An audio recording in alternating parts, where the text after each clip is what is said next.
Hey everybody, Todd here for MLB Trade Rumors. Every year we do a top 50 free agent list where we predict not only the contract dollars and years, but also what teams we think players will sign with. It's a big job and we come up with a group prediction.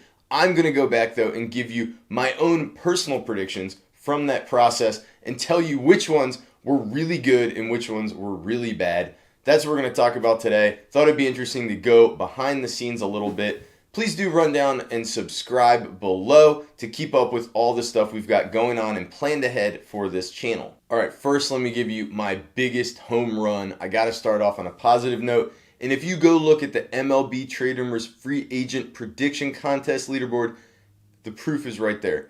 This was my pet theory from the start. The Twins and the Phillies will bid up Zach Wheeler. The money will get a little too high for the Minnesota organization. He's going to land in Philadelphia, and the Twins will pivot, and they will eventually sign Josh Donaldson to play third base, pushing Miguel Sano over to first base, pairing in the middle of the lineup with Nelson Cruz. It's just what happened. How often do you come up with a theory like that, and it turns out to be correct? I felt really good about that. The problem is, of course, if you go look at that free agent prediction leaderboard, you're also going to see that I only got 11 out of 50 right. It's hard to do this, folks. It's really tough. Also on that list, probably my biggest whiff. I grew up in the DC area. I've watched the Nationals quite a bit as they've grown up as an organization. Feel like I've got my finger on the pulse there a little bit, but nope. Go to that list and you'll see. My prediction for Yasmani Grandal was to go to the Nats.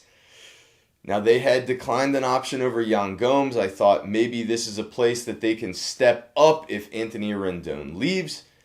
It's just not what happened at all. There was never any indication the Nats were on him in the least, and they ended up re-signing Gomes. So that was just a complete and total whiff in the opposite direction. So let's see if I can find a few more positives. I guess in addition to advocating for more money for Wheeler, more money for Grandal, those are two guys I believed in the markets for.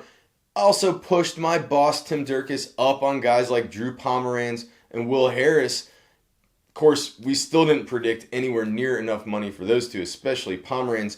But those mild successes don't really account for the huge failures I personally had and we collectively had on a few big earning players. I'm thinking about guys like, first off, Mike Moustakas. We guessed 2 years, $20 million. Way light. We were all just absolutely floored to see him top $60 million on a 4-year deal with the Reds. But even that deal pales in comparison to the money we missed at the very top of this market. I have to give it up to Tim, my boss. He did a great job on Garrett Cole predicting moving that number up to $256 million in our collective prediction. I don't think I was anywhere near that high. Ended up being super light as it turned out. Cole got $324 million. I couldn't believe it. But that isn't the most surprising one of all to me. It was Steven Strasburg. I felt we were getting really aggressive on him when we boosted our prediction to 6 years and $180 million. He ended up getting $245 million. Look, love the guy. I was at his debut game when he struck out 14 Pirates. Seen him pitch in spring training up close. He's phenomenal. Love it, but wow, eye-watering amount of money. Did not see that coming.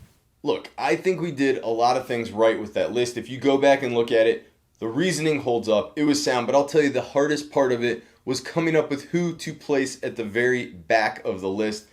And I gotta be honest, we definitely made some whiffs back there.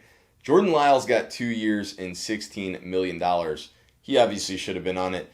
Yoshitomo Tsutsugo landed $12 million from the Rays. The Nationals gave $12 million over 2 years to Starlin Castro. Instead, we had guys like Pedro Strop, Drew Smyly, Steve Cishek. Didn't land contracts anywhere near that value. We debated this. We talked about all these guys, and we just plain missed.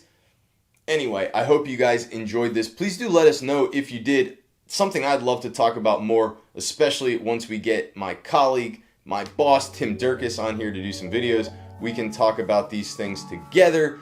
Let us know in the comments. Please do hit the like button, and we'll do this again tomorrow.